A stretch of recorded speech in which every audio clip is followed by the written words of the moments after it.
I had a family member watching me. We were at her house and she had one of those above ground pools. And, I'm swimming in the pool and she tells me not to jump off the diving board into this certain inner tube. She goes away and she says she'll be right back or whatever. And the first thing I do, jump off the diving board into this inner tube. Welcome to God's Voice Daily. These are the raw phone calls I get every single day. Real people sharing real supernatural encounters. Some of them will go on the main show, God's Voice Today, but every phone call has something worth hearing. And here is today's featured call. Enjoy. Well, Leigh-Ann, I see that you drowned in the pool at 5 years old, and then you found yourself rising through a tube of lights.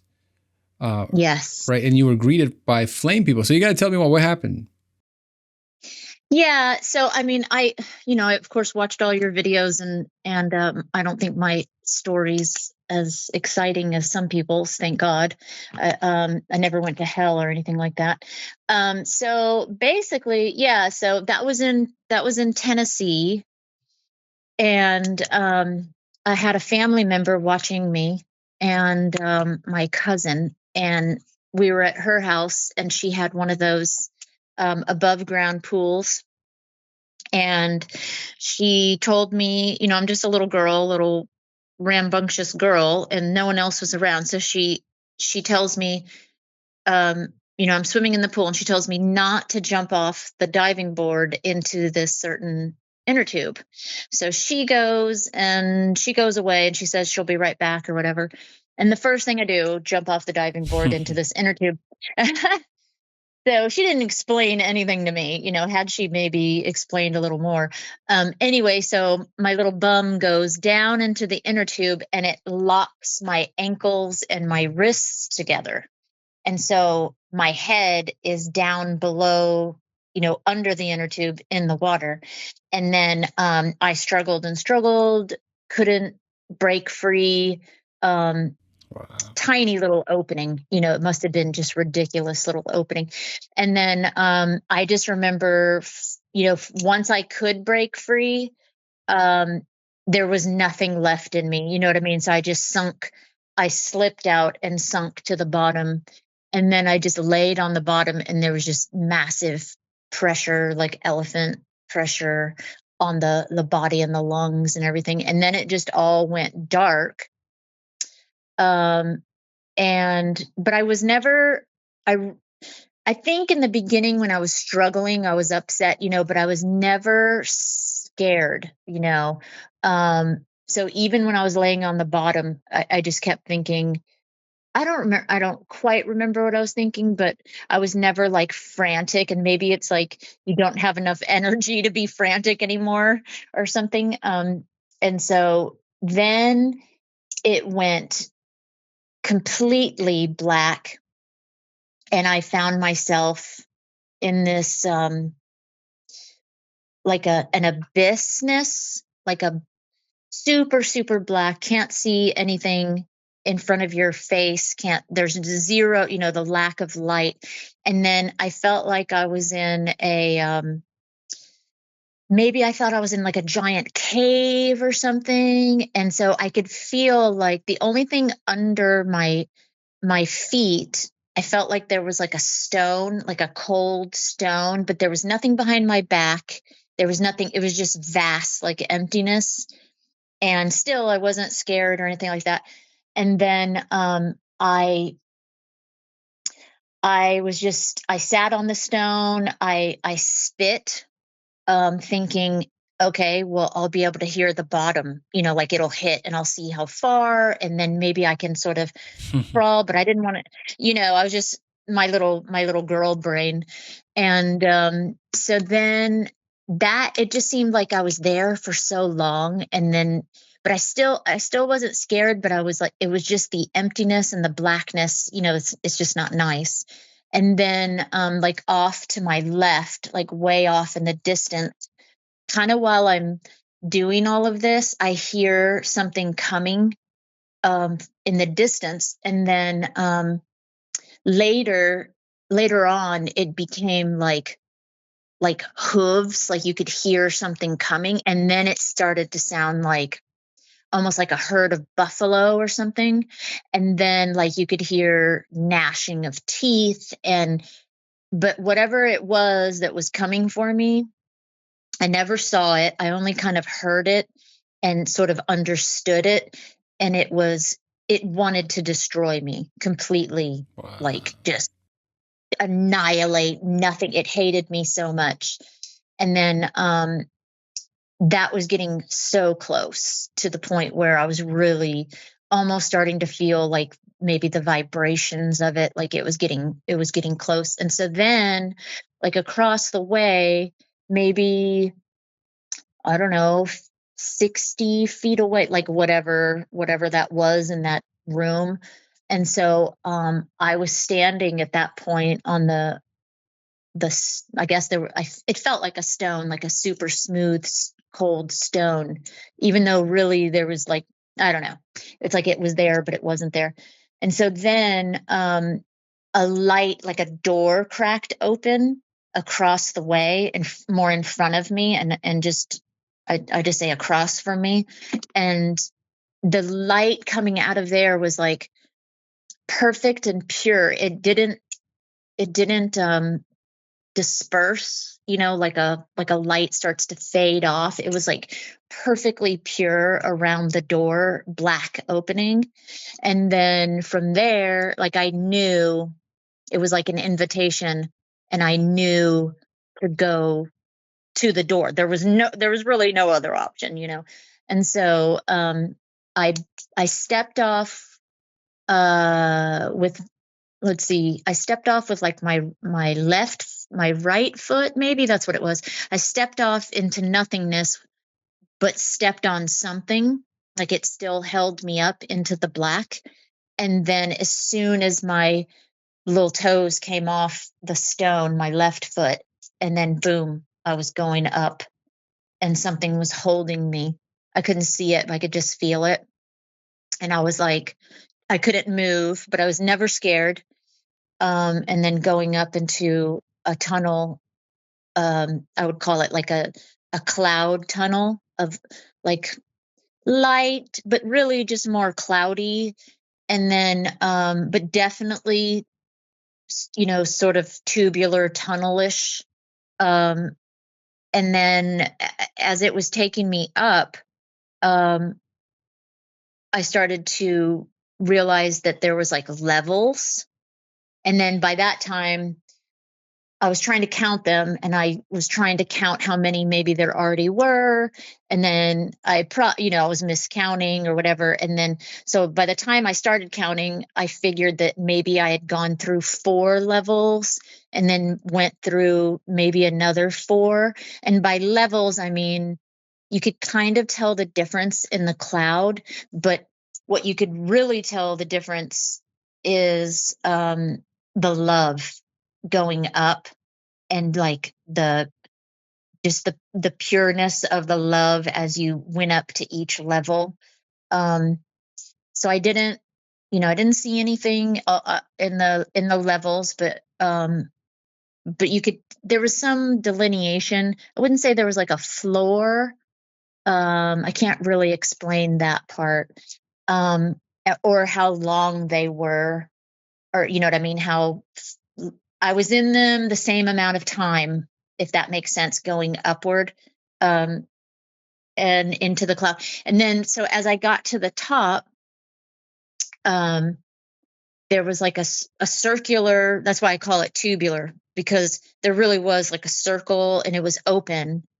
And then I could see, even though I wasn't up to the top, I was still in the clouds, but almost like my mind could bend over the top of the opening and see earlier than I was supposed to.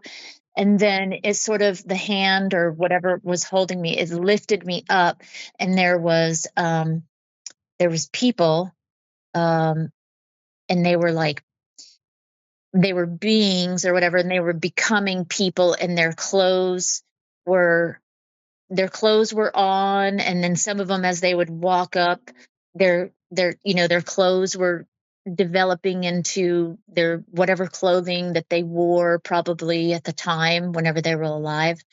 And so there was men and women. I don't remember. There was no kids there. That I remember now, that just came to me. I don't know why I thought that, but there's no kids in that particular. And so I knew that it was family, but I was just little, and I still had all my grandparents. I still had everybody. So I didn't recognize anybody, except that I intuitively knew by the way they were dressed. And so I knew, like, oh, that must be an aunt or something on my mother's side. You know what I mean? You could just tell who were like farmer people on my dad's side and who were more maybe city folk with money or whatever on the other side, and just the way they were dressed. And then one of the guys, I could tell he was definitely on my father's side. And then later, it was just not too long ago, maybe last year, I was telling my dad this and described him, and he said that I was describing his grandfather, I think it was. I need to check on that again. Just, big barrel chest, kind of a stout kind of fellow. And he was wearing, and he was in the army, and he was wearing some kind of olive green, almost, yeah, like an army suit, but nothing decorated. It was almost something that they would just like wear daily back, whenever that was, First World War, whatever. So, and then from there, it was everyone, they were so happy to see me. It was all filled with love. They were just sort of beaming, and sort of everyone was quiet, though they weren't really, no one was talking yet. It was almost, now that I think about it, like maybe they weren't told they could talk yet, or so then that sort of switched to where I was looking beyond them, and then there was this not field, like a valley, this vast sort of beautiful valley. Now, it was still very cloudy. The cloudiness, like almost like there was a haze. Um, the clouds were still there. Like I wasn't, I think about it now, like I hear about people talking about the green grass, and maybe I wasn't allowed to see the perfect green grass. There was no smell, there was no singing. And I wonder too if that would have there's no way I would have gone back. I would have begged and begged, you know what I mean? Like that would have made it more horrible than it already is. Or, I went through some depression from all of this. But anyway, so then I'm looking, there's this massive, just rolling green, beautiful, grassy hill that's running up to this sort of golden mountain. And then I saw, later, is it Mount Ararat? It's one of those mountains, and I saw it on TV, and I like nearly dropped to my knees. It looks like some sort of mountain like that. It's very similar, and it also had like sort of mountains below it, sort of, to the side. This one was huge, and there were some beyond it, but they were smaller, and it was just glowing, and it was kind of golden, and all of that was, as I was looking, was kind of becoming more clear. And basically all I wanted to do was get to that mountain, I didn't really think of it as a city at the time. I just wanted to get to the mountain. I kind of had like this understanding that God was in there. And then, but all these people, that's where the fire people come in. So all of these people were just running down from this mountain. I mean, they were just full on sprint, running down the hill, but they're in like their little fiery body, but you could still see, the head, the shoulders, the arms, the legs. And then as they approached, they became people. Not in a weird, like alien way. Like I never really saw that whole process. And then, so at one point, I then like the views changed and I wasn't really looking at them. I mean, looking at them running and I couldn't see the mountain anymore. I still wanted to go there desperately. Um, and this whole time it's like just perfect love. So then I find myself, these people have all collected, um, and they're in clothes and I'm still this little child. So my head is kind of reaching, my eyes and my head is kind of reaching their bums, really, like their waist, because I was so little, or even lower, they're below their hip, whatever. And so I was I remember becoming annoyed by that, and that I, like, the instant I became annoyed and real and wanted them to move out of my way, they just they just moved to accommodate my thought. And then also, I think either before that or after that, but I asked if, if that was Jesus in my mind. You don't talk, and like, and the answer, there was like an answer of it just was there. Do you know what I mean? Like no one said yes or anything like that. Like it was just like this, everything's like an understanding or whatever. And then the as the people parted, and they were all just so, I don't, obviously I didn't know all of them, or maybe maybe you do know everyone. Um, but they were so glad to see me. And they were all whispering and talking about me. And then they would send their message and their whispers, and it sounded like leaves rustling, like rubbing together in the wind. And then they like, whatever they were saying was going back up to the mountain and then coming back down. And that was like a ping pong. They were having a conversation about me. And then I started, because I was there for, it felt like a while. And I started getting annoyed with that, because I didn't understand what they were saying. And then I knew that they were talking about me. And so once they realized that I was annoyed, they immediately stopped talking. And the chatter and the leaf wind sound stopped. And then I can't remember which point, but when they did make room for me, I just took off running. I just bolted. And then I found myself, I was running. I remember maybe um 3 steps in, something like that. Hi, hon. I'm on the phone. Maybe 3 steps, like running steps, 3 or 4. Um, and then I found myself um under what I believe, it was definitely, he looked, it was Jesus or God, or like the two of them or whatever they are. And then he was on his throne and he was just in white. The the head was real glowy, and but there was like, I can't totally remember the head. Just so much light and love. And it was almost, I was under his, I know this sounds weird. I was under his, like the crease of his big toe. And his feet were sitting and his feet were hanging over. It was almost like it was a concert, and all of these fire people and the people were just like, had their hands up and praising him.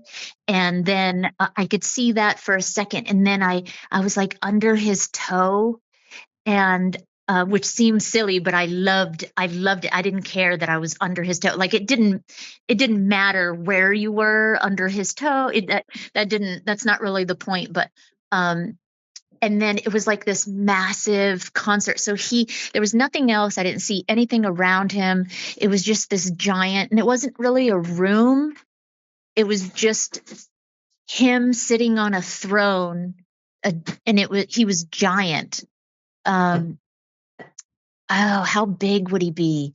He would have been like seated, like maybe the Eiffel Tower, smaller than that. I don't know, something like that. But and then he was sitting on, I couldn't really see the throne, but it was definitely like a definite goldeny solid throne, and then he was in like a white robe or whatever. And I'm trying to remember if there's anything really else. That's mainly it. Did you hear anything, any feedback, or did Jesus or God or anyone there say anything to you? So no one, the only person that said, so it's not it, because obviously I'm back. So what happened is I was only there under his toe for like it must have been a microsecond. It was long enough for me to remember and enjoy it, but it was, and then I was like the same way that I was physically brought up, where you can't move and you have no control. You're totally taken. And I would say, snatched back I was back in the holder hand thing, the invisible, whatever you want to call it. I was taken back into the top of the circle and kind of leaning downward, laying downward, where I knew, and I looked at that same group of family members were still gathered there. And the great grandfather guy, the countenance of his face changed from joy to like, oh no, I have to break the news to you. And his eye, I could just tell from his eyes, and I knew instantly that, and he said, it's not your time. And that was it. And then it took me back down. And then as I was going down, and then it was definite layers, and it was faster, and it was disgusting, and it was just like filled with hate and disgust and lies. Like the lies were almost unbearable. And then by the time I was going to say something like, I can't take the awfulness, I slammed into my body. Like, I don't know if they meant to do that. Is it because you were going through all these levels? Like you had to almost go through that utter darkness, whatever that thing was, right? Yeah, you definitely go from perfect love to levels. And I would say that now, I mean, thinking about it right this very second, like they're filters almost, because they are definite. There's lies can't get to the whatever level, and then only a few lies can get up into this level, or evil, or whatever you want to call it. And then I basically was smacked back down to earth. Oh, I didn't tell you all of that part. So I was, I could see my cousin breathing, doing CPR on me. And then, and the whole time I was going down, I was like, no, no, no, no. I was so angry with her, and like filled with just anger. I went from perfect love to just absolute, insane anger that she was breathing into me. And then I smacked face first into my body, and then like my soul, or whatever, my spirit, flipped back into my face. And then I could feel her, pushing, her lips on me. And then I could feel I was spitting up water, and I was hitting her and telling her that I hated her and whatever, and that I wanted to go back, and just, Anyway, so I was alive. So she was very Wow. lucky. Um, So what I forgot to tell you is in the beginning, when I was going up over the pool and I could see the pool, I could see the property, the grass, I could see her in the house, and she was standing, um, she was playing with her phone, and she was talking to, you could totally tell she was talking to her boyfriend or a boy. She was acting, flirty and whatever, and completely ignoring me, letting me drown. And I kept thinking that because I was totally calm, and I was thinking, you're in so much trouble when my parents find out. And then, oh, that's another thing. When I was up there, I was like, nope, don't miss my parents. Don't miss anybody. I have three brothers. I was like, nope, don't miss any of them. Don't care. Don't want to go back. you know, Interesting. Wow. yeah, I did not. And I love my parents. I love my brothers. I didn't miss anybody. Is I it didn't want to come back. because you're in that unconditional love state, so to speak, and that's all you Oh want? gosh, that's all you want. Yeah. It's like, it is. I was trying to explain it to someone that even the worst of the worst, like I remember thinking, because I was a little, I was a little girl, but we had encyclopedias and our parents made us read all this stuff and whatever. So I knew who Hitler was, and I was thinking even Hitler would would be loved up here, like could be forgiven. That's how much, like, it's insane, the level of love. There is no, I'm probably missing lots of things. I mean, I'm Yeah. curious. Did you, when you came back from this experience, did you tell that cousin, that girl that was supposed to watch you, what really happened? I never told her, and I never told anyone. Really? So when I was walking home, uh, so from her house, we walked, and her boyfriend was with her, and I was like 30 feet in front of them, easy. And I could hear every word they were saying. And I felt like I was glowing. I felt like none of my footsteps ever touched the ground. And then I got home, and my mom just gave me a hug and asked me how I was doing. And she was like, she was saying something like, you're different. What's gotten into you? Or, something like that. I remember her when she was hugging me saying something like that. And I never told anybody until, I don't know, some years ago. And now I find myself,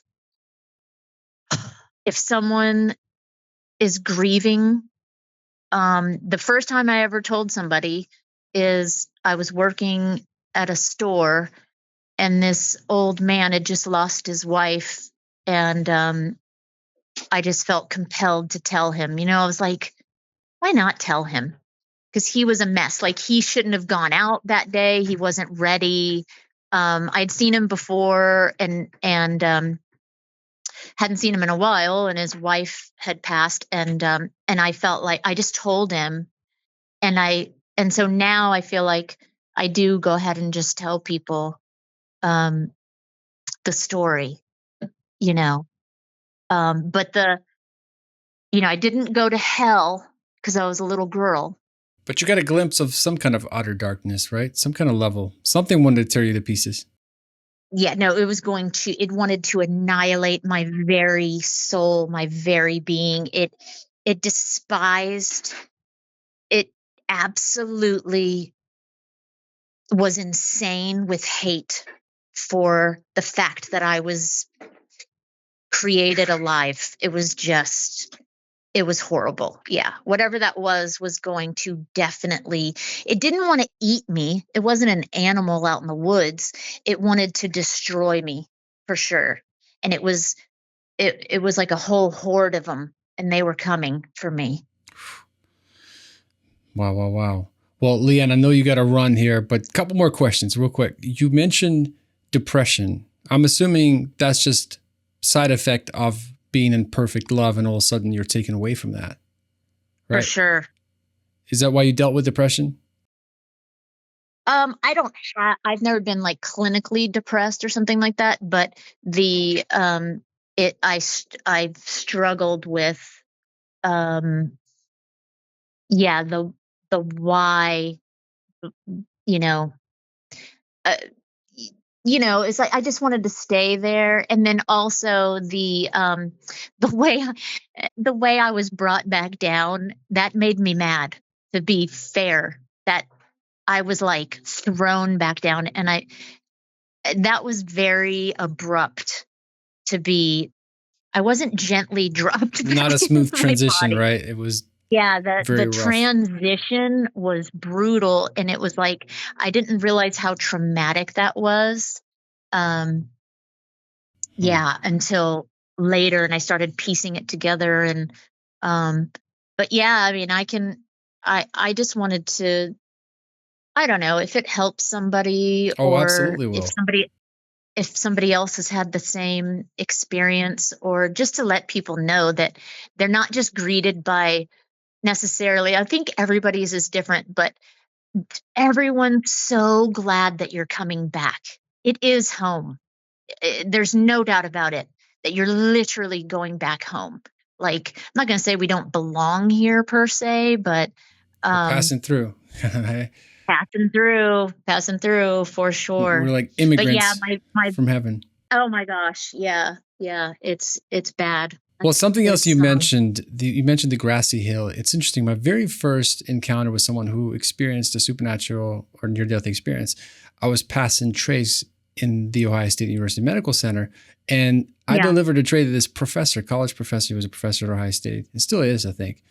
And I think he was an atheist, but he had a heart surgery, open heart surgery, twice, I think. Ooh. Yeah. And during the open heart surgery, I got very close to him because, when you deliver a tray, you get to talk to people. And Yeah. I'm always talking to everybody. I've never met a stranger. And so I talked to him every single day. And so when I came back after his surgery, he's like, Vladimir, I want to tell you something. He said, I died today twice. And he said, No way. Yeah, he said, the first time I died, I came out of my body and I went through this tunnel, through this little thing, just kind of felt like went through the universe, And he said he ended up in this place, this vast valley, this hill, and kind of like what you described, this grassy hill. And then he said that, and then I was sucked back into my body. And then the second time he flatlined, he went back to the same spot. But this time there was a man in a white robe that told him, it's not your time, go back. A white robe. And I asked him, I was like, who do you think that man in the white robe was? And he said, Jesus. Hey, before we get back to the episode, can I ask you for a huge favor? Can you hit that subscribe button or like the video? Any comments, any engagements help me push this video even further so more people can see it. Thank you in advance. And now let's get back to the episode. We'll have a part 2 at one point, but Leigh-Ann, you run. Tell your friends, I'm sorry for holding you over. One last quick question. Where in Tennessee was this? I learned my English in Tennessee, so I'm curious. Oh, you did? So it was in Mountain City. Oh, not too far. Little tiny. Yeah. I grew up in East Tennessee. That is? Yeah, I grew up in Kingsport, Johnson City, Bristol, so not too far. Oh, there you go. Well, Leigh-Ann, thank you so much. Thank you. I appreciate it. I apologize to your friends. Tell them that it's my fault I held you over. God bless you. Talk soon. Peace. Oh, God bless you. Bye-bye. Okay, take care. Bye-bye. Bye. Hey, thank you so much for watching. Before you go, I have another powerful supernatural encounter for you that you cannot miss. It should be on the screen right now. And don't forget, this is a daily podcast. Every single day, I publish a brand new episode, a brand new testimony. So subscribe to the channel, and I'll see you in the next video.